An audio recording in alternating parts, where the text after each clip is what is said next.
We're online. Are you recording? All right. It is 3 p.m. and welcome to the City of Indio study session. And I am Mayor Pro Tem Wayman Furman. And could I get a roll call, please? Mayor Pro Tem, for the record, all council members are present with the exception of Mayor Holmes. All righty. And if I may have Councilmember Ortiz lead us in the pledge. Sure.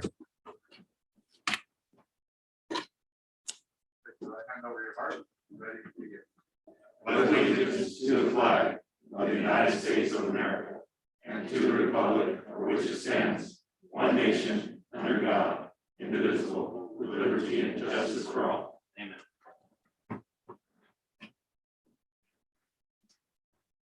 All right, the next item is public comment. It's time set aside for comment for items not on the agenda. Do you have any public comments? No comments, Mayor. Number 4, which is study session items. Oh, There we go. Microphone's off. We'll move on to item number 4, study session items. Item A is a study session for discussion and possible direction on the following cannabis regulations within the city of Indio. And City Manager, Mr. Montgomery, be handling this. Great. Thank you, Mayor Pro Tem Furman. We do have on Zoom representatives from HDL. HDL represents cities exclusively on these matters of cannabis. These are folks that you have met with in the past. And we're picking up the conversation from there, as well as at least generally seeking your direction. As you're well aware, there is a ban currently in Indio relating to cannabis. After some presentation discussion from the HDL team, we'd like to know if the council would like us to consider looking at some regulations other than a ban. Of course, if you'd like to continue the ban, the conversation probably ends at that point.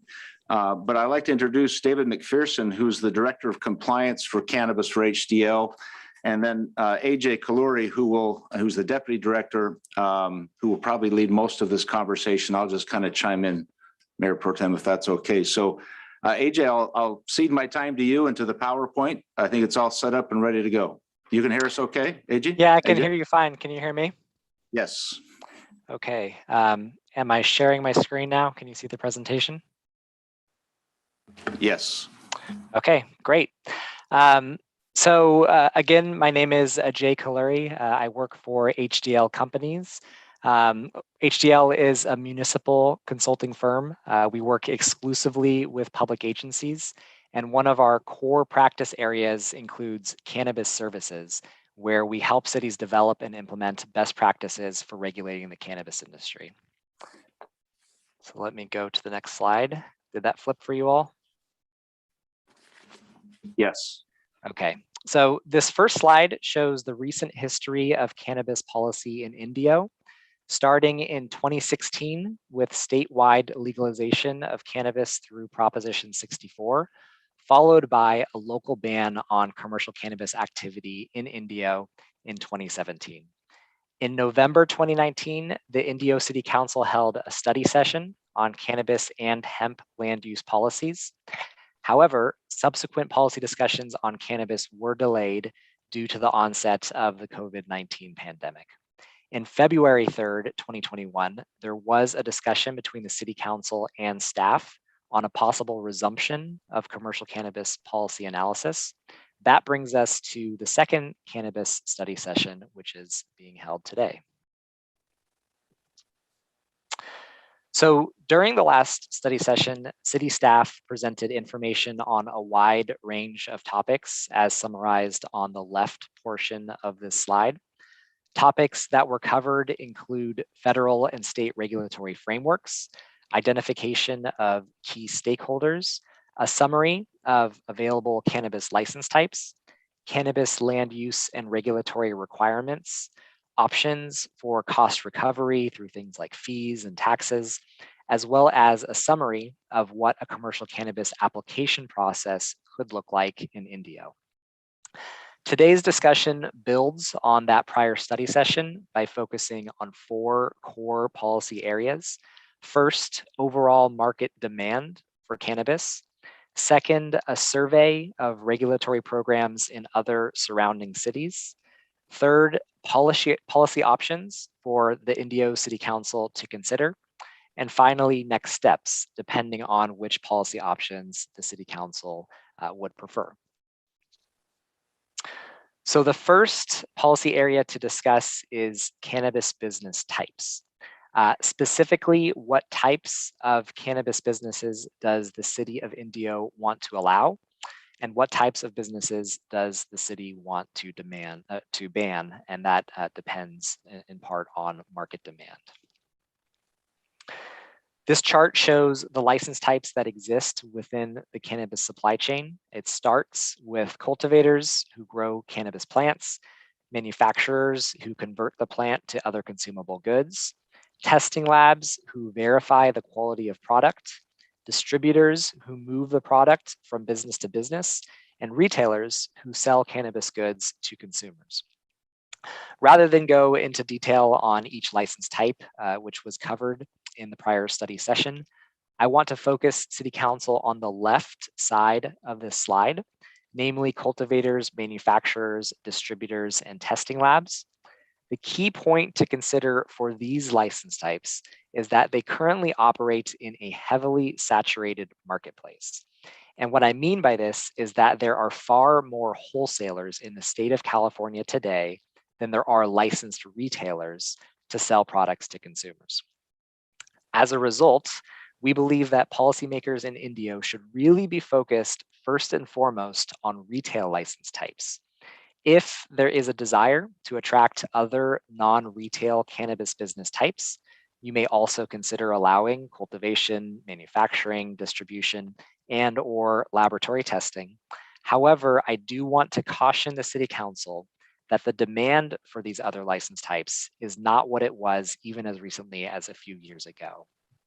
It is entirely possible that the City Council could authorize commercial cannabis activity in the wholesale market and receive limited interest from businesses in applying for these license types. The opposite is true for retail license types.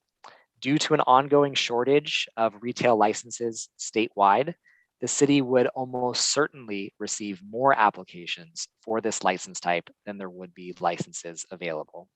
The next few slides are meant to demonstrate this point. This slide shows the number of licensed cannabis businesses statewide. As you can see, there are nearly 12,000 cannabis businesses in California, but less than 10% of those businesses are retailers. The remaining 90% of businesses are non-retail, many of which struggle to find a market for their products. As I explained before, due to this market gap, we are beginning to see some cities receive few to no applications for non-retail businesses, such as cultivation, manufacturing, distribution, and testing, despite a lifting of the local ban through a regulatory ordinance. This slide suggests the opposite effect for retailers. What you see on the left is the number of cannabis retailers that self-reported taxes to the state prior to the passage of Proposition 64, under what is known as the old patient collective model. On the far right is the number of licensed retailers that existed in the state as of earlier this year. The difference between those bar graphs is the gap that exists between the number of licensed retailers that exist in the state today and the number that the California market could support if local bans were lifted. In other words, there is a significant shortage of licensed cannabis retailers in the state today relative to overall consumer demand. Even using a more conservative methodology developed by HDL for estimating demand, which is what you see in the middle bars on this chart, there is still a shortage of roughly 1,000 retail licenses statewide. This slide takes that same data and maps it at the county level. Counties with a darker shade of red have a larger gap in the number of licensed retailers and what HDL conservatively estimates to be the number needed to supply local demand. As you can see, Riverside County has an estimated shortage of 54 cannabis retailers countywide, due to the significant number of jurisdictions that have adopted a local ban on commercial cannabis activity. This map shows the locations of all licensed cannabis storefront retail businesses in Riverside, individually marked using these red pin drops. As you can see from the map, cannabis storefront retailers are concentrated near Moreno Valley and Palm Springs. This is a close-up of Indio and the surrounding region. The closest retailers that you see to the city of Indio are the cities of Coachella, Palm Desert, Cathedral City, and Palm Springs. Retail cannabis sales to Indio residents are being captured in part by businesses in these neighboring jurisdictions. Those jurisdictions are also capturing tax revenues from purchases by cannabis users that reside in Indio. This map is meant to communicate the fact that despite an ongoing ban on commercial cannabis businesses in Indio, there is still in fact commercial cannabis activity taking place within the city today. Each dot that you see on this slide represents the advertised location of a cannabis delivery service marketed on a website known as Weed Maps, available for at-home delivery in the surrounding area, including Indio. The key takeaway from this slide is the fact that cannabis is already being purchased and consumed within city limits. So the main decision before the city council, therefore, is whether that activity should be regulated by the city and taxed in a manner that offsets the regulatory costs. This slide identifies surrounding jurisdictions that allow commercial cannabis activity. As you can see, all of the cities identified here allow for retail sales.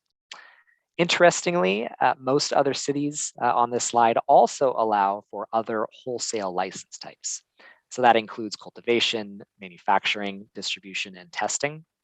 A handful of the cities in Riverside County also allow for on-site consumption license types, which includes cannabis lounges and special events. In addition to determining which types of commercial cannabis activities to permit locally or whether to maintain an ongoing ban, another key decision for the city council is whether to allow those businesses or where to allow those businesses to locate. This slide summarizes the types of zones that commercial cannabis activity is allowed within some of the neighboring jurisdictions. To simplify this slide, I include retail license types only. So this is zoning for cannabis retailers. And as you can see here, most cities allow cannabis retail activity in commercial and industrial zones.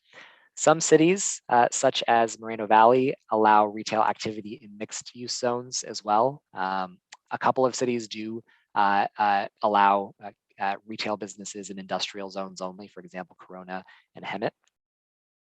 Local jurisdictions are given full discretion over where cannabis businesses can operate. However, it can be helpful to see how other cities in the region have set zoning requirements for cannabis businesses to use as a benchmark for initial discussions. This slide provides a very rough estimate for tax revenues that could be generated by 4 storefront retailers in Indio. This is meant as an example, not as a projection. We assume average gross receipts of $4 million per business. Actual gross receipts may vary. They could be higher, they could be lower, depending on the operator, as well as how many retailers the city may allow. Assuming a 4% business license gross receipts tax, that would translate to $640,000 in business license tax revenues, plus $160,000 in sales tax revenues, for a total of $800,000 in annual revenues for the city. Assuming a 5% business license tax, that number grows to $960,000 annually. Assuming a 6% tax, that number grows to $1.1 million annually. So that concludes my portion of the presentation. I'll now turn the presentation over to city staff to go through initial policy options for the city council. I'll also be available for questions at the end of the policy discussion, along with David Mcpherson, who's our director of cannabis compliance at HDL Companies. Great. Thank you. Thank you, AJ. Certainly, council, we have myself, the city attorney, chief of police, as well as community development director, Kevin Snyder, to help talk about some of these. We'd like to keep it at kind of a higher level because we know there's more research to be done. But that assumes that this very first question we need your guidance on. Currently, there is a ban in the city of Indio on all of these. Is your desire that we look at options that would regulate, perhaps focusing as suggested by the consultants only on retail, or should we continue the ban? So Mr. Mayor Pro Tem, that might be good. Again, we're not making any final decisions in a study session, but giving us some guidance on that. If there's not support from at least a few of you, then the study session ends, but be happy to hear your input. Thank you, City Manager, and thank you for the presentation. To accommodate what City Manager spoke on is we're looking for a consensus of how we're going to move forward and whether we're going to ban or regulate cannabis in our city. And currently we do have a ban. So I'd like to open it up to the council for questions and or discussion with the consultant. And upon the conclusion of that, we'll open it up to the public. I do have one public comment or a question, and we'll go from there. So I'm okay with going with the public comment first, if you're okay. Yeah. okay. Then we'll go with the public comment. Mr. Paul Lavelle, did I get that right? Pretty close. All right, thank you. Hello, I'm Paul Pavo. I'm a resident of Bermuda Dunes, a suburb of Indio, was a lifer here. Indio High School graduate, own a number of commercial properties here in Indio, on a contiguous 40-acre park, manufacturing, which is next to City of Coachella. Some of you must have heard about the issues with that, trying to convert it to commercial industrial property. But regarding this ordinance, the consultant was talking mainly about retail, and retail is an important part. Obviously, you can't get the groceries out if you don't have a store. I think he's directing you only to retail. I think he's missing manufacturing, the grow, the cultivation. He mentioned it, but in a disingenuous way that you shouldn't consider it, was my opinion. You know, I own a grow. I own commercial property in Coachella as well. One of the grows is recently, in the last 4 quarters, paid the city of Coachella $200,000 in cultivation tax, not to mention the tax with the normal state tax, and not to mention the floor tax for the amount of cultivation space. Supply and demand, free market. I would open this up in cultivation, manufacturing, distribution, and let the market decide. Why would the city not want to allow it, where the market could weed out, if you will, those that are good business operators, support the community, pay their taxes, and those that can't. I wouldn't be opposed to opening another facility in the city of Indio if the ordinances are passed. And if I'm successful, then I will prevail. If I'm not, I won't, just like any business, any retail business. So I think you're missing the opportunity to get licensing in all the different types of businesses in the city and glean the revenue from that, glean the profit, have a tax structure that's reasonable. Some of the tax structures are a little bit more and others and less in some cities, but something that keeps the businesses operating, but that the city of Indio can benefit from. I own a number of properties in Indio. Like I said, I own some on Avenue 45. I own some on the outside of the town, 40 acres. I think those would be tremendous opportunities on the east side of Indio, near cultivation already in Coachella. I'm near that thing. I don't know, it's a sanitary district, and my business is over there, you know, get that nice effervescence of that. But when you work there, you don't smell it after the first day. And a lot of things with cultivation is, oh my God, we smell it. You don't, but I would much rather have the fragrant smell of cannabis than the fragrant smell of a sewer treatment plant. So I'm just putting in perspective. And just so you all know, I'm not a cannabis user, I'm a business owner. I've never used cannabis, but I support those that use the cannabis as their means of relaxation of medical use. That's not what I do, but that's what many, many, many people use for their recreation. And I would never frown upon that. So thank you for your time. Thank you, sir. We appreciate your comments. Thank you. And we'll move on to Mr. Kenneth Churchill. And I have an additional in Zoom as well. On Zoom? Well, Okay. there's another one. And just to remind everyone, if you do have comments, please fill out the request to speak and hand it over to the clerk. Good evening, Council. My name is Kenneth Churchill, and I am the CEO and co-founder of West Coast Cannabis Club. We have 3 locations here in Coachella Valley, and I came here tonight to try to offer myself as an actual operator here in Coachella Valley as a resource, but somebody who can also kind of put some of this in perspective. The gentleman from HDL mentioned there are already stores around Indio and deliveries that are operating in Indio. The residents of Indio are already using and purchasing cannabis. They're just going other places to do it, or they're purchasing it currently on the black market. I think the most important thing for Indio to look at is what's a way that you can bring cannabis into this city, but also control how you do it so that you can make sure that it's people who are operating these dispensaries that you actually want operating these dispensaries, that they have the same goals and visions of the city, and that you can actually control where they are, versus right now with an outright ban, everybody's either just going outside of the city or they're using the current black market. Even at the Indio State of the City that we were at just the other day, I had 3 property owners stop me and ask if we would be interested in opening a cannabis cultivation facility in their properties that they own here in Indio. Another property owner who just spoke to you here. The people in Indio want this opportunity to get a piece of this industry that is currently something that they're using, but they can't even own businesses in their own city because it's already banned.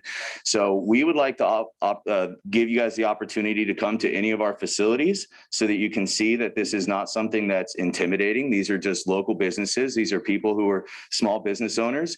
You know, right now in last year, we paid over $1.5 million in local taxes to Coachella Valley cities and Cathedral and Palm Desert. We employ over 55 people with a minimum wage of $15 and salaries going up to $120,000 working inside of our business. This is what we're trying to bring to the city of Indio. We're not trying to be a distraction. We understand that it's important to contribute to the community. And the only way to do that is for you guys to give us the opportunity to come into this city in a way that you think actually works for your city and for your local residents. Thank you. Thank you, Mr. Churchill. And we do have a request to speak on Zoom. Is Mr. Christopher Martinez? No, Not I on Zoom? have Aaron Velarde, Oh, follow. that's not this one. Is he here? Okay. Oh, did you want to do that in person? Yeah, first? we'll do that in person first. Oh, Mr. Martinez? And then when he's done, we'll go with Aaron Velarde and following by Paula Turner. Okay. I'll just refer to you. You can call him on. I can't see him on here, so. Mr. Martinez, floor is yours, sir. Thank you. Good afternoon. And I'd like to thank the city staff and city council for the opportunity to speak here. And you guys are visiting this subject again. My name is Christopher Martinez. I've been a cannabis consultant in 2017. That's when I first came out to the city of Indio to speak about this subject and to try to encourage the city to move forward because all the surrounding cities were doing so. So kind of just wanted to piggyback what the other 2 gentlemen have spoken. This operation, people are already purchasing cannabis from your city. Currently, the city of Indio is not benefiting from the industry at all. Other surrounding cities have benefited from permitting fees, from taxes, and from jobs, not only just jobs, but year-round jobs, not seasonal jobs. And like the second gentleman has spoken, these jobs are high salary, well-paying, and just very quality type jobs that the city of Indio could benefit from if we were to move forward on the licensing process. I think it's also, in my opinion, that the consultant you guys currently have is kind of swaying you guys away from these other, what they call wholesale license types. Like the gentleman said, let the market decide. Allow these people to have an opportunity to operate these businesses within your city, give them a chance to thrive. If they don't succeed, I mean, at least you gave them that opportunity and the city benefited from either some developmentable properties. I like to use the city of Coachella as an example. They're currently developing maybe 3 buildings right now that were built in the early 1900s. An investor came in, retrofitted it, built pretty much redesigned the entire building. And now the city's downtown is getting not regentified, but rejuvenated because of this industry. The other subject I haven't heard about and I've been advocating for since day one is social equity. Social equity is very important. This industry previously was banned federally, or is still federally, statewide, and it's currently banned in Indio. Many people were prosecuted and in prison for this industry that is now people are creating a profit for. So I think social equity would be beneficial, not only to rectify some of the wrongs in the past, but also to give your local residents an opportunity to become industry owners. And I strongly feel that when you have local residents being a business owner, they're going to care for it just as much as anyone else, if not more. And they're going to look out for their local residents to not only thrive, but also be in higher positions within that business. So all in all, I'd just like to encourage the city council to really consider it. I spoke again in 2017. We're 4 years down the road and still in the same position. So I'd like to offer myself as a resource. I've helped businesses get licensed, pretty much every type of license type except for lab testing. So I've had experience going from the ground up building to all the way permitting to the state level and operation. So I think this is an industry, I know this is an industry that's going to is the future. And I think the city of Indio needs to or should benefit from it one way or another and allow it in the city. So appreciate your time. Thank you. All right. Thank you, Mr. Martinez. Ms. Sanchez, do we have someone online? Aaron Velarde, you have 3 minutes. All right, can you guys hear me? Yes. All right, good evening, members of the council. My name is Aaron Velarde, and I'm an organizer with United Food and Commercial Workers Union, Local 1167. UFCW 1167 represents 20,000 members in the counties of Riverside, San Bernardino, and parts of Imperial and LA counties. Our hardworking men and women work at your local grocery stores and drugstores such as Vaughn's, Food for Less, CVS's, and Rite Aids. UFCW has been involved in the cannabis industry for years. We represent cannabis workers across the country.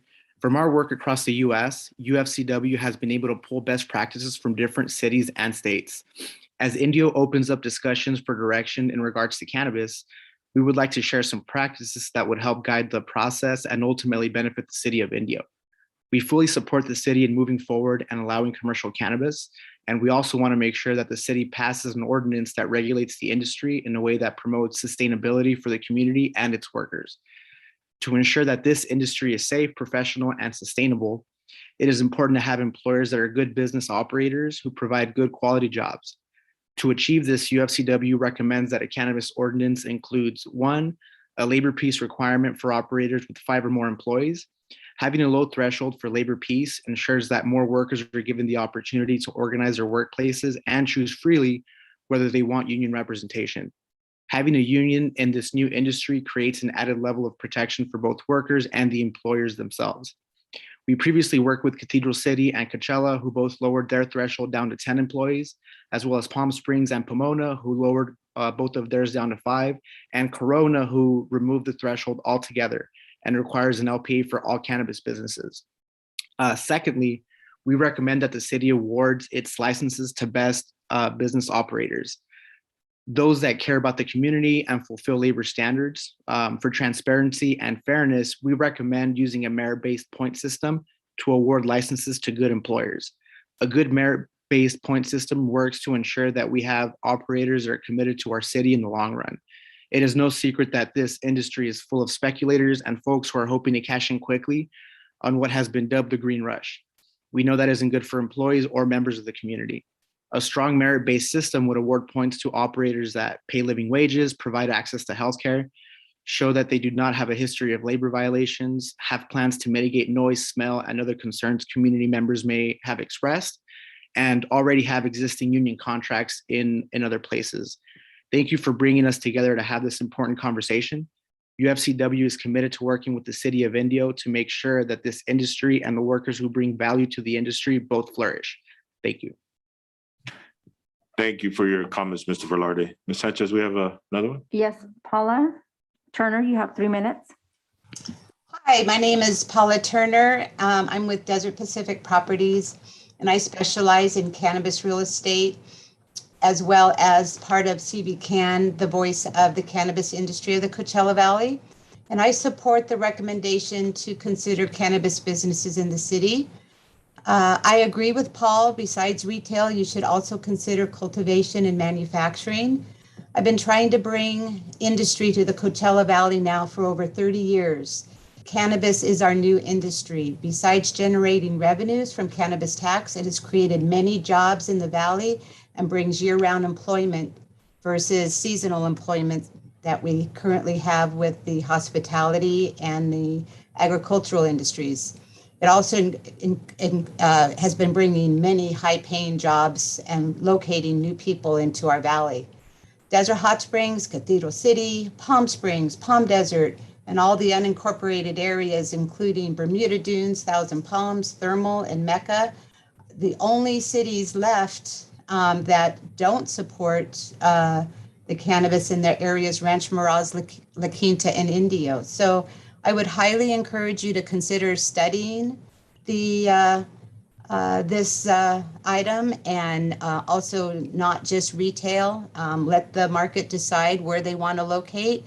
I've been involved in many areas, competing against many areas, and by far, hands down, when we're competing against Adelanto, Victorville, California City, we have the quality of life out here that people desire, and it's very easy to locate them out here. And it's just going to be a Napa Valley of cannabis out here, and I hate to see the city miss out on that opportunity. Thank you very much. Thank you, Mrs. Turner. Do we have any? I have no more. Okay, we have no more comments online. What I like to do moving forward, City Manager, if this is okay, is ask the council, in the interest of time, work, resources, do we want to proceed with this discussion now, or should we conclude that? I mean, I think we'd like to know if there is a desire from at least a majority of you to have us continue to research many of the matters that have been brought up this evening of some possible regulations and some of these issues that were discussed. If we can get past at least that point, I think that gets us moving forward. So I would suggest that the PowerPoint, if we can pull that back up, does have 4 or 5 other discussion items that perhaps could come at a later date. But at least the decision to ban or to regulate, we need to know. yeah, it's a lot to take in right now. It's a lot to learn. We're still evolving, but I would like to open it up to the council to see what direction we like to go with this. Yes. Yes. Yeah. As for myself, I think we should open up for retail, cultivation, and manufacturing. I think, a lot of the businesses that we see that are successful in other cities might actually be more interested in doing their business here, right? So we could actually bring a lot of those businesses that are out in the further areas, further cities, and they'd be more interested in being here where the workforce is, right? It's easier to get a workforce here in Indio. And I also think the social equity program is definitely very important there to get local ownership, but also to grant some of these licenses to the people who risked, their freedoms to keep this industry going for so many years while it was still in the gray area. So I think those people do need to be put at the front of the line when it comes to these licenses. Some other ideas that I heard was the merit-based point system. I've seen that work very well in other cities, and that's where you do put in the social equity component, where you add points based on, are they local owners? How much experience do they have in the industry? Are they going to have a local workforce? Are they committed to a local workforce? So we can add a lot of those components in there to make sure that a lot of these businesses go to our local residents. A lot of these jobs go to our local residents, and we have better control over the cannabis here in our city. Great, thank you, Councilmember Ortiz. Councilmember Miller? Yeah, I wasn't in favor of retail or any of this at the start. I think, jumping in head first when the other cities were when it first started, I didn't think was very smart on our part. But I see it as a part of it coming forward. And I'm not big on manufacturing and cultivation unless it's in the proper places. I am okay with retail. I think it needs something. If we're going to do it though, the social based issue is prevalent to me in our terms, but I want the best. I want the people that if they're going to run these businesses, have a vested interest in our community and know what they're doing, and not somebody that's just starting up and going for it. I'm not concerned as much with not having an opportunity for our locals, because I do. But at the same time, if there's some local businesses that are already here that have great reputations that can move over into this area, I want to move them into the area to be able to be successful here, because if they're already successful somewhere else, more likely they're going to bring it with them. And if we don't have cultivation or manufacturing, then we don't. But if it's going to be somewhere, it's got to be somewhere away. We're talking about short-term rentals. It's a different subject, but it's the same thing. Once you start putting this into certain areas, it affects the quality of life of people. So we got to think it through. So if we're going to, I'm like Mr. Pavley, I didn't notice you there, Paul, but with the mask on, but he had 40 acres out in the middle of nowhere. I mean, perfect for manufacturing and cultivation. You want to do it by the recycled plant, Valley Sanitation? I'm good with that. You want to put it next to Indio High School? The answer is no. So it's got to be thought through. I'm for it. I don't per se take it. I don't think I've ever smoked marijuana, to be honest with you, but I know it has some value to a lot of people, not only for recreational, but also for medical. I've had some friends that have cancer and other stuff that have utilized it before their end of life that really helped them with getting through some difficult times. So if we're going to look at it and do it, let's do it right. And I've seen West Coast before. I've talked to them and seen their properties. And I mean, there's quite a few out here have done it right. So if we're going to do it, we're going to do it right. And I'm good in retail. The rest of it, you're going to have to convince me where it's going to go. So thank you, Councilmember Miller. We do have Councilmember Mead online. If you have any comments, Councilmember. Thank you, Mayor Pro Tem. I didn't hear HDL really give us any indication as to the volume of residents in Indio that are importing the product from other cities. I know that it does happen, although we have a ban. Residents have publicly stated that they are ordering and having delivered the merchandise from other cities. And I wonder if there's any way to quantify how many of our residents are actually doing that. City Manager, did HDL give us any indication of what that volume might be? They haven't. It may be difficult, but we can certainly attempt to research that and bring it back. I'd really love to see some kind of an estimate. It really helped me understand the magnitude of what the community is currently doing. I'm not opposed to having retail within our community. Just like any other business, this is something that the state of California voters have stated that they want in our state. So as a city, I think we have a responsibility to make it available to our residents as a product. But certainly I will be very strict on the regulation part of it, because I do want to make sure that we have a quality, well-established a company that's going to come in and stand behind their product, stand behind their service, and that, won't be somebody that'll come in and fly by night. So I will be very strict in the beginning. Now, moving down the road as we see how the first step goes for us, I may be willing to consider other types of industry in our city, but for now, I'm really only open to retail, and it would be with strict regulations. And I would like to see HDL come back and give me some kind of estimate as to maybe how many of our residents are having product delivered at this time. Thank you, Mayor Pro Tem. And I might jump in, Mayor. The folks from HDL did indicate that typically they see at least one retailer for every 20,000 residents. So they did provide that estimate. Yeah, and I can clarify a little bit. So we've looked at various studies that vary in terms of their estimates for the percent of the population that consumes cannabis. It can vary from 10% to 20% depending on the study. But those are not studies that look specifically at Indio. It would be very difficult for us to estimate the amount of cannabis that's being purchased from the illicit market currently, because obviously that data is not readily available. But just as a general rule of thumb from the studies that we've looked at, it's somewhere within 10 to 20% of a population, depending on the study that you look at. So if I could, so you're suggesting 4 stores based on, or 4 retail based on population of the whole city. We do have our concerts and other things that will draw in a lot of people that will probably partake in this. But secondly, you're saying an estimate of 10% would normally be people that would utilize it. So you're talking about 9,000 people? That's it? It could be more. Again, it's not something that we've looked at specifically for Indio.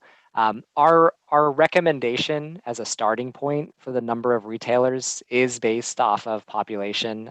Generally, we recommend 1 for every 20,000. However, we haven't looked in detail at Indio yet.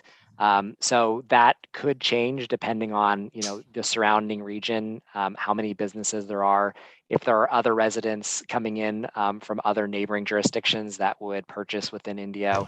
Special events, obviously, if it's a tourist attraction, that could impact the total number that a market could support. But as a starting point, we recommend 1 for every 20,000. But again, that could be more or less depending on a number of different factors that you would look at. Thank you for your information, sir.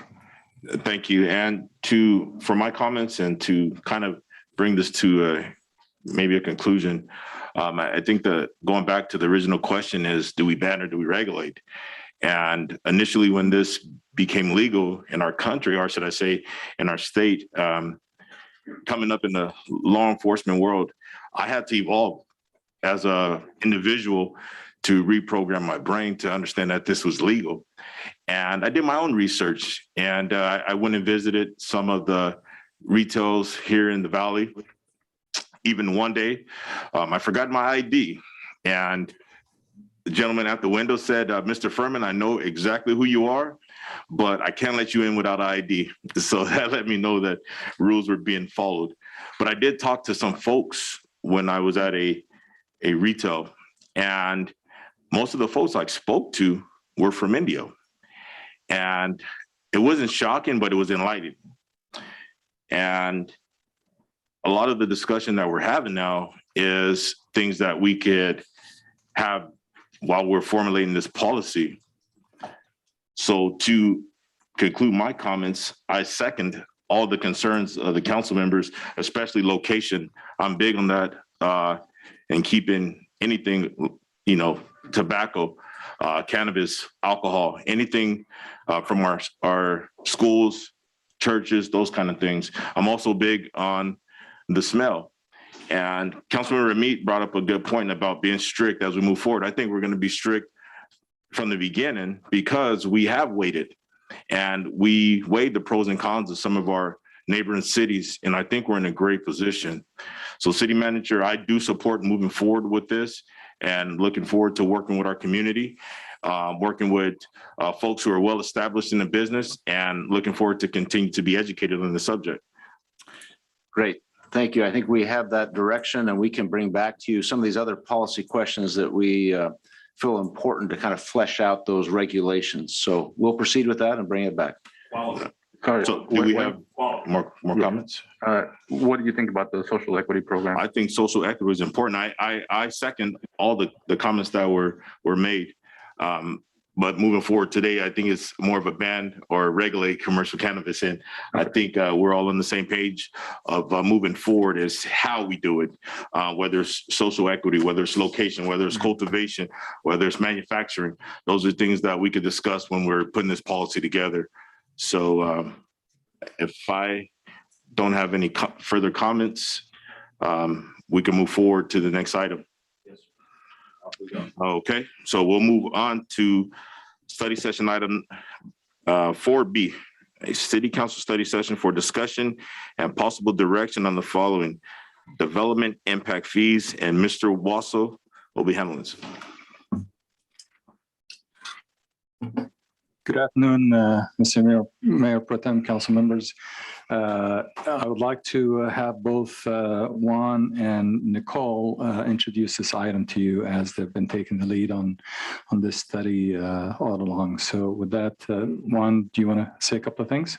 Mr. Rai is the city engineer and I'm the public works director. Thank you.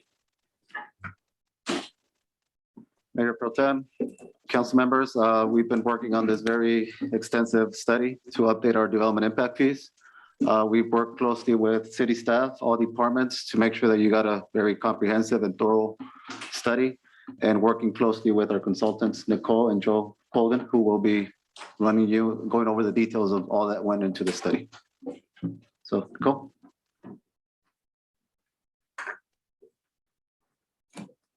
Okay, thanks, Tim. Thanks, Juan. Good afternoon, City Council and members of the Indio community. My name is Nicole Kassam. I'm here from NBS. We're the company that did the report here. And also with me is Joe Colgan. He and I together have decades of experience working on impact fees, and we were each responsible for various areas of the study. So I wanted to make sure that we had the right amount of technical background and experience here to answer any questions you might have. So I'm going to start with a presentation. Brian, did you have anything to say before? No, okay, great. So I'm going to start with a brief presentation. And before I get into it, there is quite a bit of content on the slides here. And I don't plan to go through all the minutia, but there is a lot that goes into an impact fee study. There's a lot of different parts and moving parts to impact fees. And so for that reason, we provided as much information as we could, but we'll make sure that we keep our presentation to about 15 minutes. So the background on this study is that Indio has an impact fee program in place. It has not been updated for about 15 years. The last comprehensive study was in 2006. Also in the city's municipal code, looks like there's language authorizing the city to have an annual update of the fees every year by what's called an ENR factor, engineering news record factor, which helps those fees keep up with inflation over time. However, that factor hasn't been implemented since 2006. So I think it's good to keep in mind as we go into this that the cost assumptions from 2006 at $2,006 are still what is in the fees that Indio is charging today in 2021. Impact fees in general, they are a one-time charge paid by new development to mitigate the need for capital facilities to serve that new development. So one of the themes that you'll notice as we go through this presentation is that costs are segregated and allocated only to new development's proportional share of those costs. There's quite a big of legal framework behind impact fees. At the federal level, the constitutional level, case law basically requires 3 elements of a nexus when developing impact fees. And that framework is then mirrored by the California Constitution and the Mitigation Fee Act. And basically, I'm sorry, I'm having a hard time. Can I take my mask off when I present? Okay. I was going to pass out there. Thank you. Okay, so the California Mitigation Fee Act, when enacting fees, there are certain findings that have to be made within the documentation that supports the calculation of the fee. So throughout the report for each fee that we presented, we've identified the purpose of the fee, the use of the fee, and then all of the mathematical calculations and data that we've used to support these calculations show a reasonable relationship between the use of a fee and the type of project on which it's imposed, that's the benefit requirement, the need for the facilities and the type of project on which the fee is imposed, the need nexus, and then the amount of the fee and the facility cost attributable to the project paying the fee or the type of development, proportionality. Since 2016, there's been quite a bit of activity in impact fee laws impacting impact fees and how they're imposed and how they're calculated. The most recent ones that you've probably heard about are related to accessory dwelling units, and one that just happened, and Assembly Bill 602 that was signed into law just a couple of weeks ago or within the last month. very recently is really imposing some new requirements after January 1st on how impact fees are calculated, implemented. So just to kind of show you that this is an ever evolving process, Mitigation Fee Act started in 87, implemented in 89, has had very few changes, 1 or 2 over the years, and now since 2016, quite a bit of activity impacting impact fee law. So here is the list of facilities that Indio charges fees for currently, and this is what we addressed in our study. So we did not add any new category or fee type within this study. These are all existing fees charged by the city, and we updated the assumptions underlying those fees. Fee categories are established by land use type or development type, and these are the types of categories that we looked at within the impact fee study. So when you look at the resulting fee schedule, you'll see, or within the report, you'll see individual fee amounts or individual cost of service amounts tied to each one of these land use types or fee categories. Development data is very important for calculating impact fees, and we look at what the existing development is in population, square feet, acres, et cetera, and also what the projected development looks like. So you can see here, you know, that at some of this was relying on 2010 census, some of this was projected forward to 2019, but 2040 is what we call the development horizon for the study. So now I'm going to start getting into the different types of fees that we looked at and some key things to note about the results of each area of the report. So parkland and improvement fees are an interesting area of impact fees. There's actually 3 types of fees. And one of those fees that has to do with land or fees in lieu of land for projects involving a subdivision is actually not governed by the Mitigation Fee Act, it's governed by the Quimbiac Act.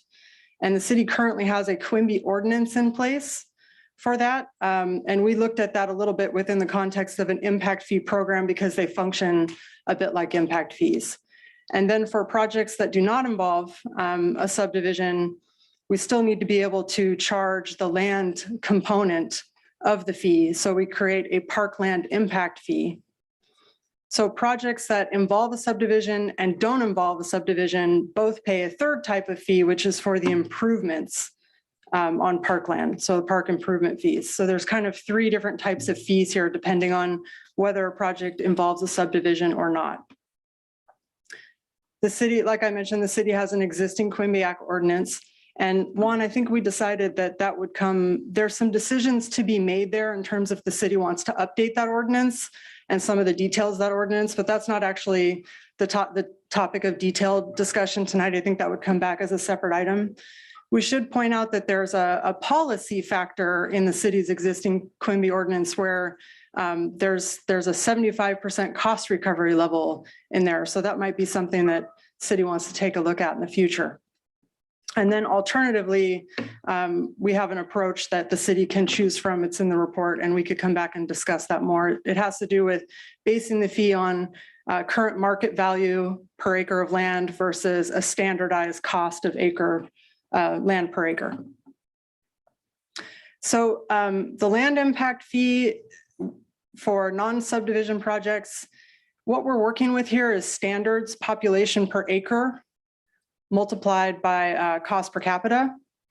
And in the end, after we do all the calculations, park fees are actually going down from current levels for the park improvements fees. For fire facilities look at the relationship between future demand for fire facilities. And there are per unit fees for residential development and per acre fees for non-residential development. So for non-residential, sometimes you're going to see per acre fees and sometimes you're going to see per 1,000 square foot fees. And that just depends on how they were set up before or what data was available when we calculated the fee. So here we have the relationship between total build-out demand, which is something called service population, as the denominator, and the numerator is going to be the cost of all facilities to serve that future population. So in fire, the fees are actually proposed to go up at full cost recovery for all types of development. With police is somewhat similar to fire, fees in terms of methodology and approach, and also proposing an increase there for all types of residential and non-residential development. Public buildings fees, those cover some of the city's recreational and cultural facilities buildings, as well as I think the library, city hall, et cetera, different types of public buildings in the city. And those fees are based on the existing service level experienced by current city residents. So total replacement cost of those buildings divided by existing population. And there is a slight decrease in the fees for these types of facilities. For the traffic or roads and bridges fees, this is probably the area of the study that's showing the largest increase for all different types of developments. And I think it's important to remember here that there are regional fees for traffic here and improvements that are built by those regional fees. So this study, with the help of the city's engineers, has quantified all the planned improvements related to roads and bridges, and then carved out the share that's funded by regional fees, and then carved out the share that's only attributable to new development. And those costs are allocated to various development types based on trip generation factors. And here we have what's looking like the largest increase. And I think we noticed that was mostly coming from an increase in costs and an increase in projects. I think Juan and the city engineers can tell you a little bit more about that if you have questions. Traffic signals are done the same way as roads and bridges fees. And looks like we have an increase for residential, except for the mobile home category, and a decrease for some of the non-residential categories. Storm drainage fees are working with the current master plan costs for storm drainage. These fees are per acre by type of development. That master plan was recently updated. And actually what we're seeing here is a decrease across all types of development in the study. And Juan and I kind of looked at the difference between the last study and this study, and it really has to do with total costs of improvements needed went down significantly, and a little bit related to the allocation methodology between the two studies. We also looked at the water fees, and those water fees, the costs associated with improvements are from the most recent master plan that was just completed. We worked with the representatives from Indio Water Authority there, and water fees are based on meter size rather than type of development.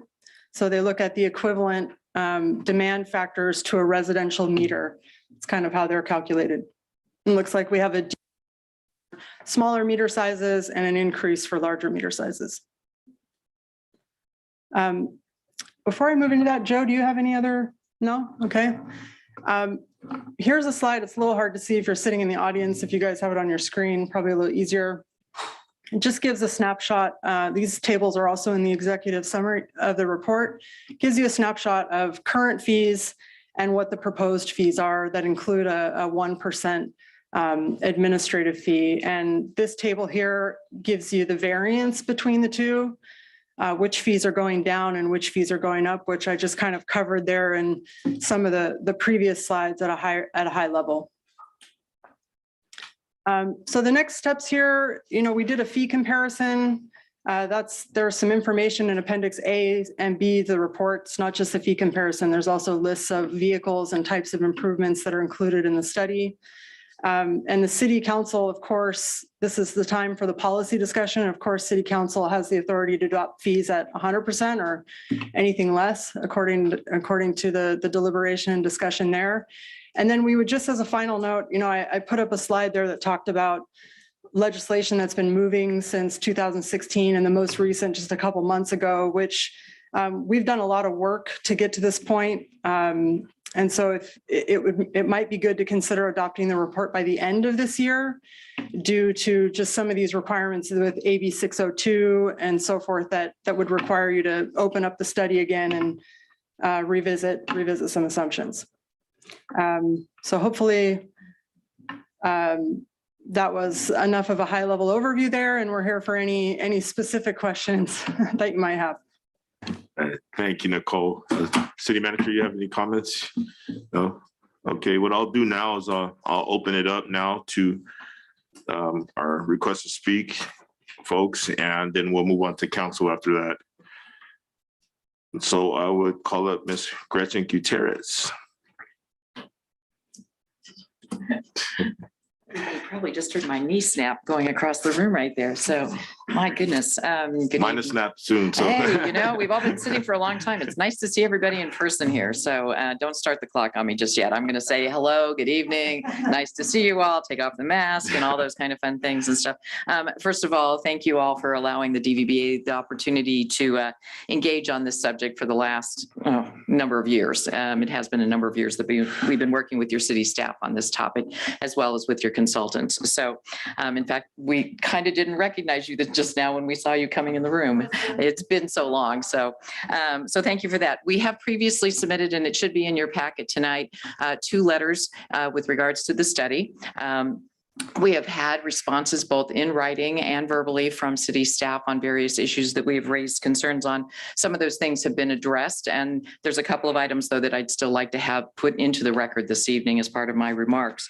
As an example, one of the things that was addressed was the administrative fee that the city would be charging. There was a reduction on that one. It was not an item that you called out, but it was an item that we had called out. So there is a reduction on that in the proposed report to you all.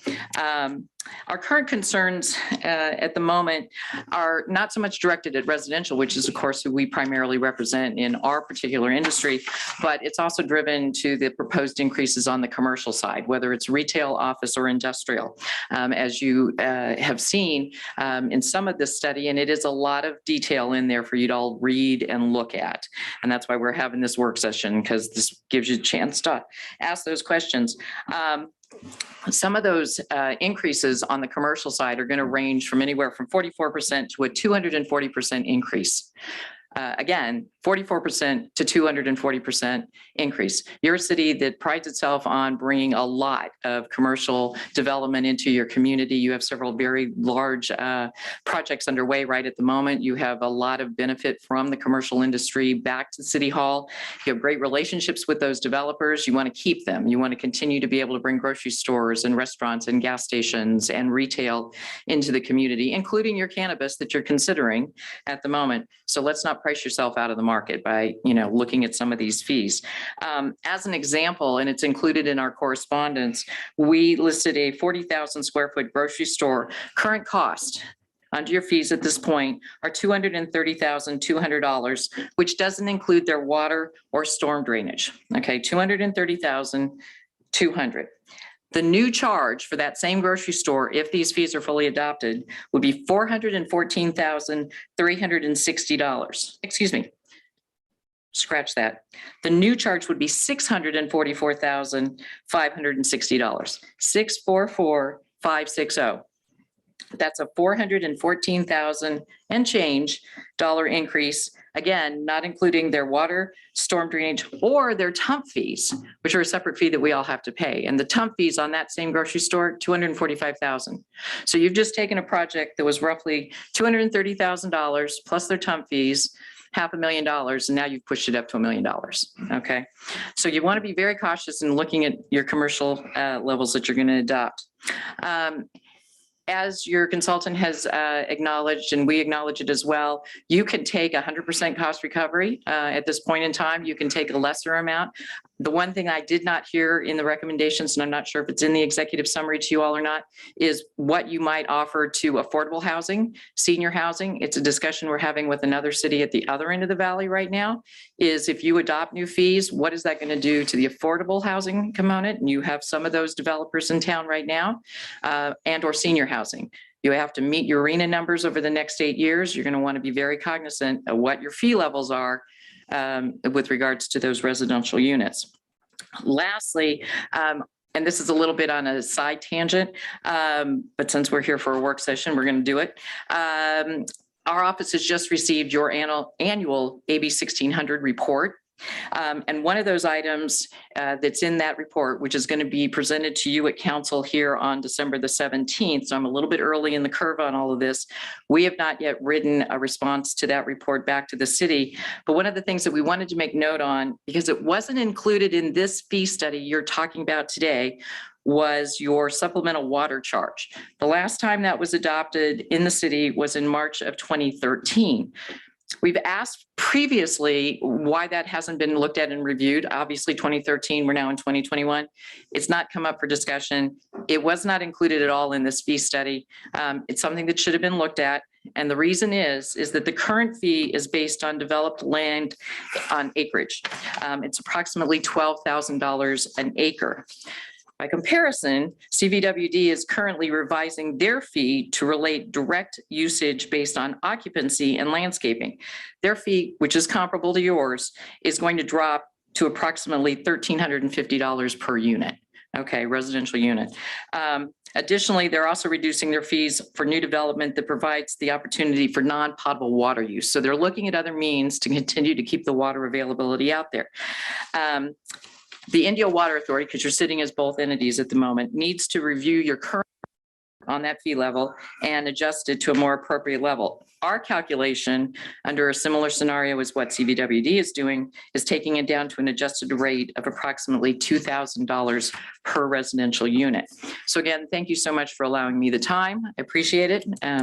Thank you for letting us continue to speak on this matter. Please take into consideration all of those things. It's a lot to look at, a lot in your report to look at, and we're here for questions. So thank you. All right. Thank you for your comments. Appreciate it. We'll move on to the next request to speak. Ms. Tony Merrill.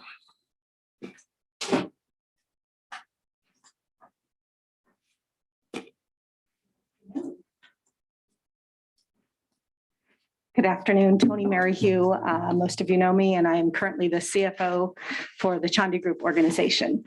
Hard to go after Gretchen. She has it all together. So first and foremost, I want to thank the city council, city manager, and staff for putting together a study session. I think that's really important.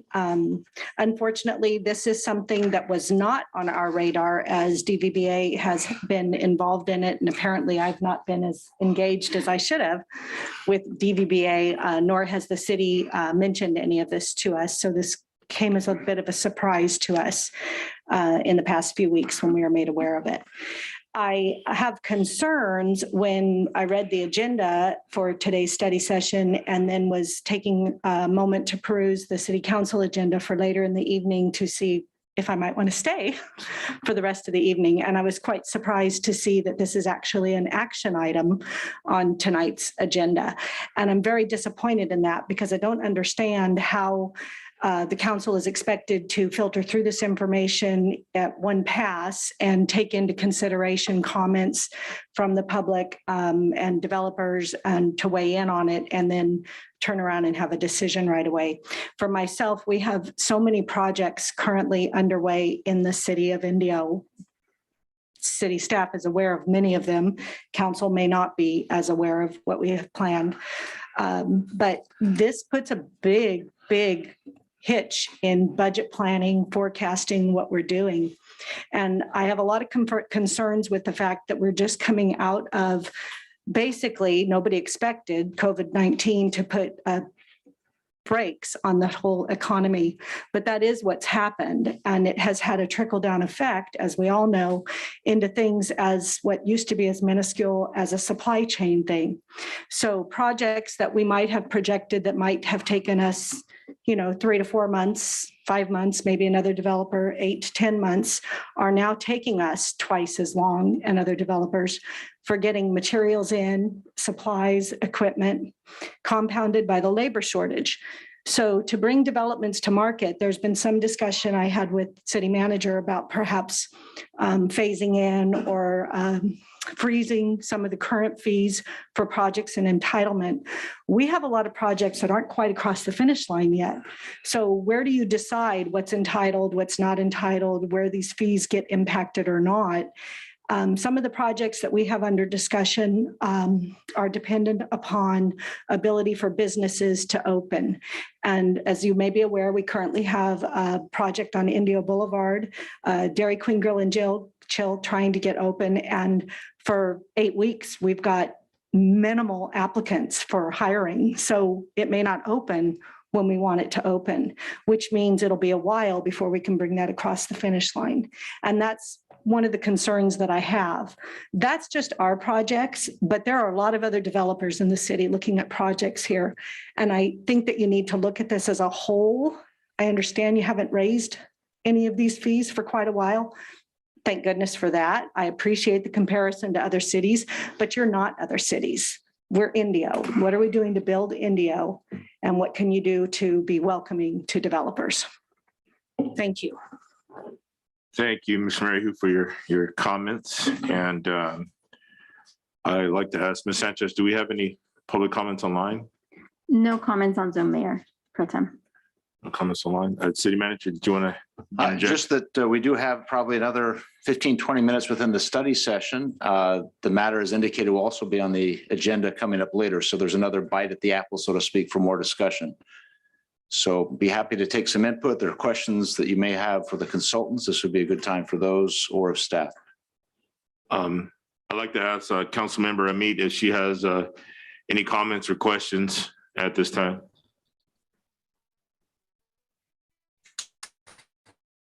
Thank you, Mayor Pro Tem. I don't Councilmember Mead, we're having trouble hearing you. You're going in and out.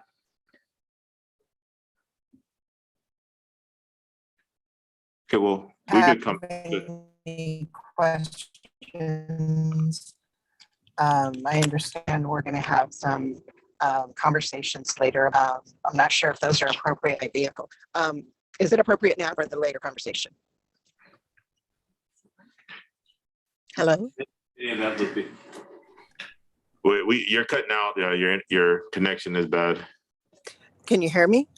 Yes, now we can. We can now. Okay, so is it appropriate now to discuss the implementation of the fees, or is that for the action item later in the agenda? Certainly you can ask questions, and if you want to discuss implementation, I think that would be appropriate in terms of any direction to staff, and it could be brought up this evening as well. Okay, I know in the past, or at least the last time we raised the fees, we implemented the fee structure on a tiered basis. I don't recall the period of time over which we did it, but I know it was on a tiered basis. I'm wondering if city manager has any thoughts on possibly extending implementation over the next 3 years. And if there's any clause in the proposed fee structure that would grandfather existing projects that have been approved already. Yeah, I think that is a great question, and as suggested by the public comment, the fees are so large in comparison because they were kept so low. So it's a relative comparison that staff does recommend that these be phased, and that would be up to you. And perhaps that is a discussion for the regular calendar item. We think a 3-year period would seem reasonable. Those that have been entitled have already received approvals, and we can define that for you again in that session. Would seem fair as well, because these are folks that evaluated a piece of property, evaluated the costs that may exist to develop the property, including the fees, sought approval from the Planning Commission, the City Council received it, and now the fees are dramatically proposed, increased to dramatically increased. So the thought there is perhaps if somebody's already gone that far, they could pay the fee that they planned on when they came forward with their proposal, and then phase in over a 3-year period the rest of the increase. Acknowledging in the end, I think it was referred to by the consultant, if it is less than the total fee, somebody has to come up with the balance of the cost of the improvements that are part of the study. So always in the back of your mind, knowing that someone has to pay for these. And we've learned over the last 15 years that we have not accumulated enough money to pay for some of the improvements that are needed. The interchanges are an example. So we just recommend that as you phase these in, I wouldn't do it over too long of a period, because we need money in the future to handle these impacts. as we've learned over the last 15 years. Councilmember Remy, do you have any more comments or questions? No, that's it for now. Thank you. Thank you, Councilmember Miller. Thank you, Mayor Pro Tem. I agree with you, Mr. Montgomery, on that, but on some of the impact fees that we've had, we've left them low for a reason, so we can be able to bring in opportunities. I do agree with Ms. Mary that I think this is a little quick because of the impacts. I was on the call, I'm part of the ECAC, and they were talking about capital improvements, and we just talked about a project where they're having to build a substation, which is $18 million out of their pocket, which they have to develop, even though it's 25 megawatts, and they need 5, and we'll pay it back when other people come forward. We have that. We have the impact fees we're talking about from water that are going to be a part of this too. I just don't want to price yourself out. When I was on the planning commission in early parts of 2004 to 2008, we played hardball, and a lot of projects went by the wayside because when it went down hard, and so did other people, but they would have been built up, and I don't want to lose out on some of our undeveloped areas because they'll pay for an interchange. I mean, it's $100 million. It's the state of California. It's not common sense on some of this stuff, and the development of paying $25 million, even in CVAC, there's not enough money with CVAC to even pay for it, with all of us combined and RCTC. So, I want to make sure that we're not hindering development. Obviously, we need to do stuff to make sure our interchanges not move forward, the congestion, quality of life, there's other things we need to do.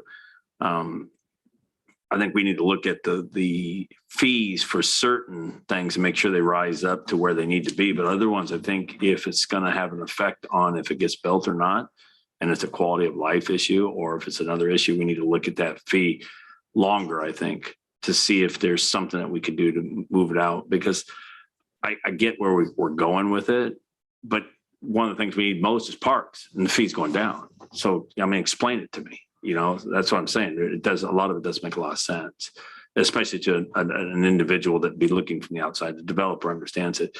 And then what do we classify as a entitled property? Because there'll be a rush on those too. If we have housing tracts that are entitled but not moving forward, those are going to get bought up and snapped up. And those people that own them are going to sell them for high dollars because they are at lower fees. So where it develops and where things go has a big impact on what we're doing. And as we're doing low affordable housing, I don't think we can pick and choose, can we, City Attorney, on what we charge for housing, or can we? I would discuss this with the consultant, but typically, if you want to encourage something, you change the development impact fee, and you from a policy perspective to incentivize that. Okay, I'm getting nods of yes. And fortunately on that item, council member, if you include the reduction proposed in the drainage fee, the apartment complexes, there would be a reduction. Good. So if you adopt what's here, it would provide a greater incentive for those projects. I think if we can find out, to me, more detail on who's going to be affected and where it's going to go and where it's going to have. Obviously, we talked about cannabis and other stuff. I'm sure they'll be able to afford some buildings and that, but it'll push other people out as new buildings come in, new people come in. It costs more construction to build it. Are we going to be able to keep Caterpillar or whoever else wanted to look at some of the other stuff? I'm cautiously optimistic, but I do know we need to have the funding we need to be able to run the city. But at the same time, I don't want to price ourselves out of the market of a lot of people that are looking at us because of our growth and everything else. We do have to have a balanced budget. So I think there's a fine line between that. I think this is awful quick.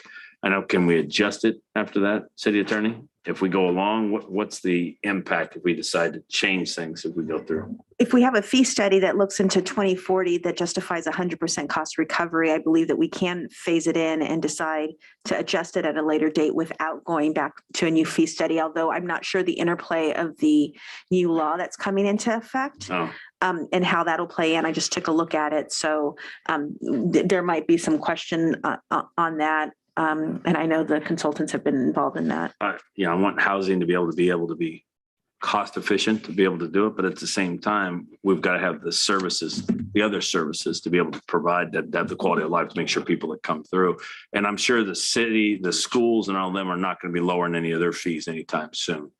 So as it goes up, we'll continue to pay. Not likely. It's a great question, however, though, because there may be developments that come in that discuss jobs and their economic impact, and will seek a development agreement with the city. That development agreement is a negotiation of different matters, and oftentimes fees become a part of those negotiations. So there are still opportunities. We can never charge beyond what the study indicates, but there may be opportunity for good cause for you to adjust those through the negotiations of a development agreement. Yeah, as long as we're consistent, and I agree with you, but as you said, in the end, somebody pays. So it's us, a or balancing whatever. Do we act. keep quality of jobs compared to, or quantity of jobs compared to project and fees? You know, do we give up $500,000 because we're going to bring in 500 jobs? Those are the ones where you look at fees and say, we want the 500 jobs. Yes, and as long as we're consistent, everybody gets treated the same. Everybody gets treated fairly. Thank you. Thank you, Councilmember. Councilmember Ortiz. Yeah, I agree that, well, you know, obviously this money has to come out of somewhere, like you're saying, right? So we have to come up with a plan. Is it going to come from these fees, or are we going to take it from somewhere else? And if we are going to take it from somewhere else, then we need to be clear about that and see where it's coming from before we keep the fees low, right? Or else we're going to keep losing funds. You know, looking at the numbers, we've definitely lost millions of dollars over the past 15 years. And, you know, all those, you know, we do have benefits from new jobs coming in. We still need the infrastructure. And now we just, you know, passed the Measure E to increase the 1% tax, right? Because we can't pay for our roads. And so this is kind of digging us deeper into that hole. And so I don't think it's fair that we're raising taxes on our residents to pay for some of these fees for the businesses, right?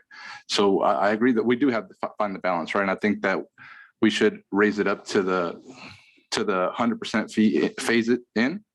And, you know, like you're saying, if there's projects that are already entitled, that are already in progress, you know, I think it's fair that we let those go ahead as is. But for the new developments, we do need to get to these proper fees.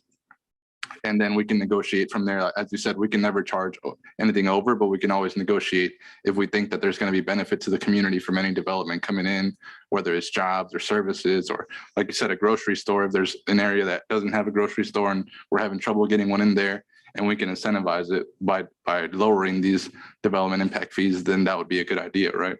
But I don't think we can just blanket cover lowering development fees for everybody, because that's going to leave us too deep in the hole here. Thanks. I think looking at where we're at now, I mean, it's in black and white that we haven't touched our fees since 2006. And 2006 to 2021, it's a little different. And there's some things that I think we have to take into consideration when we move towards something like this. I think we can all agree that the funds would go to great projects and boost our quality of life. But we also got to remember our economy is different now. We're in the COVID economy. We have a labor shortage. We have broken supply chain. We need to consider our housing, affordable housing, our arena numbers, and also CEQA. I mean, there's a lot of fees that come into play when you're developing in our city. Now, I don't think we're at close to the finish line yet of where we want to be, because it's an ever-going process. Nonetheless, we want to keep our doors open for further development. And we want to welcome more developers into our community, because we're still growing. Like I mentioned, we're not at the finish line yet, but I understand the direction we're going. And I know we're going to entertain this evening, but I think we need to take those things into consideration, and also compared to our neighboring cities. I didn't see a comparison on there. So I think that's also reasonable to compare to our neighboring cities. But nonetheless, I think we should just be cognizant of those things that I mentioned. I have no further comments on that. We still have a little time, city manager, but. Yes, I think we can. We do. Pardon me. Sorry. There's another. Oh, yeah, I just got a late one. One last comment. Is this for this session right now or for the evening session? Right now? Okay. Okay. Mr. Mike Edwards. Evening, Council. City Manager. I'm the Director of Sales for Western Waterworks. We supply a large amount of Indio's underground waterworks or water and sewer pipelines all through the city, all through the valley, actually. I just wanted to maybe bring you up to speed a bit on what's happening in the underground market, how it's been affected by the last year. The increase in PVC pipe, that's one of the main things that goes in developments or in projects, has went up 250 to 300%. The ductile fittings have went up 50%. The ductile pipe that you guys use and your water system uses has went up 35%. And the other challenge that we're having with supplying jobs or trying to keep our costs down is the huge shortage.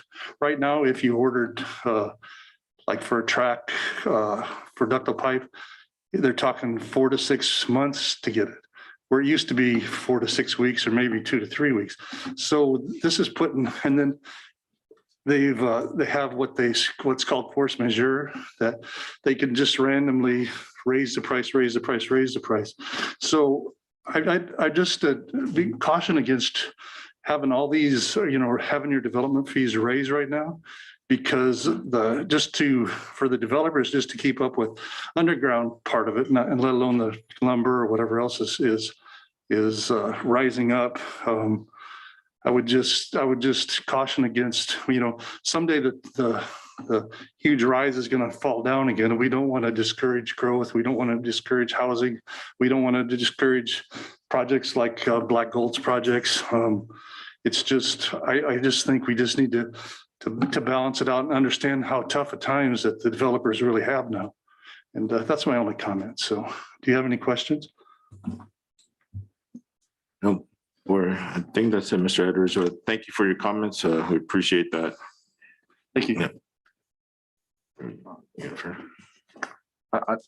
I guess a topic for discussion for our council, when we're seeing the prices go up for these businesses in lumber and construction and materials, we're seeing that as well, right? So those prices are also high for us.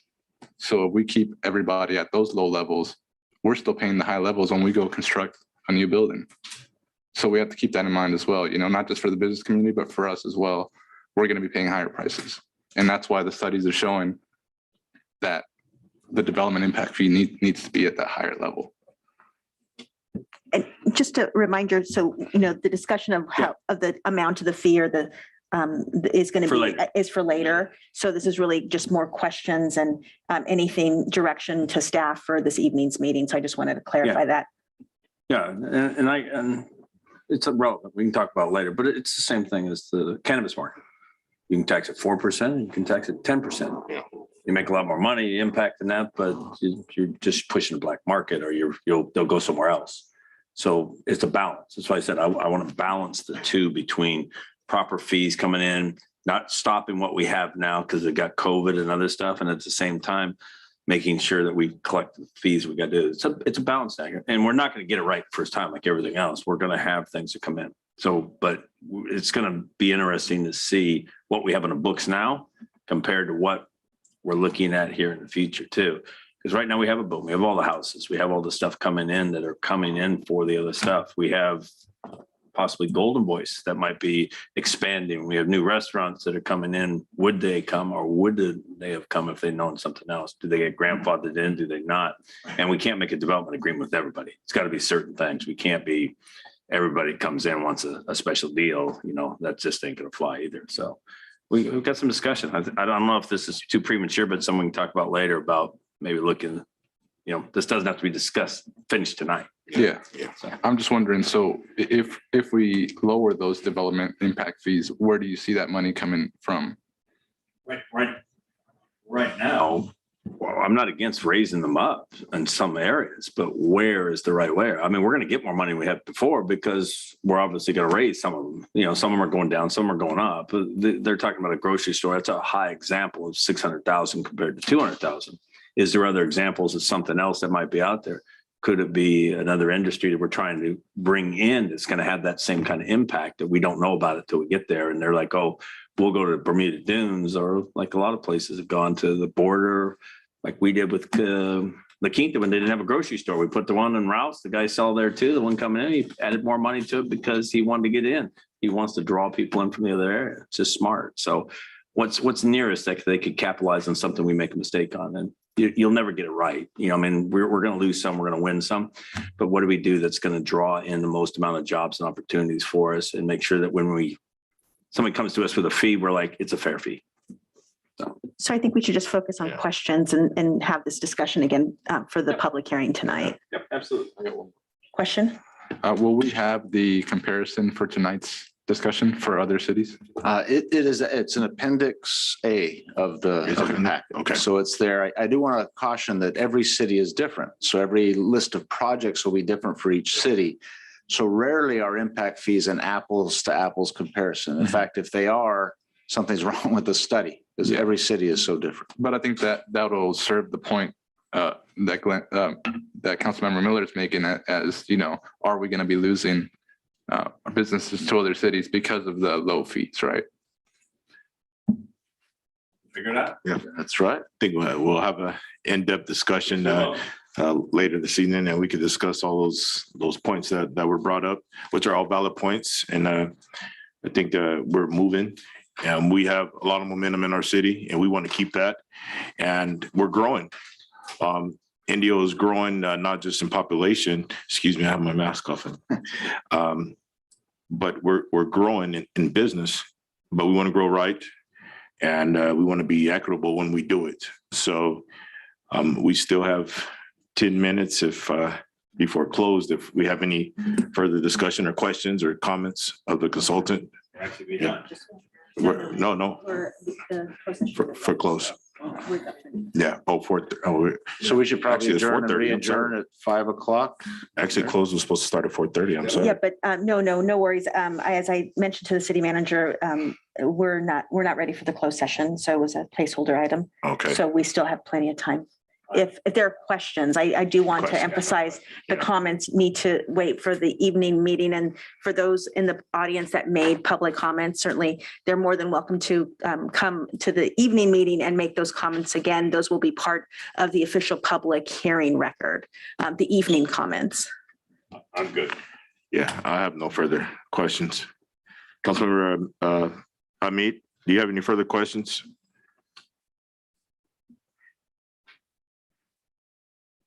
I think that's a no. Councilmember Ortiz, any further questions? Well, I think that will be it. So the time is 4:35, and we'll adjourn this study session. We'll be back at 5. And we'll be back at 5. Yep. Do you want to? So are we gonna? There's no.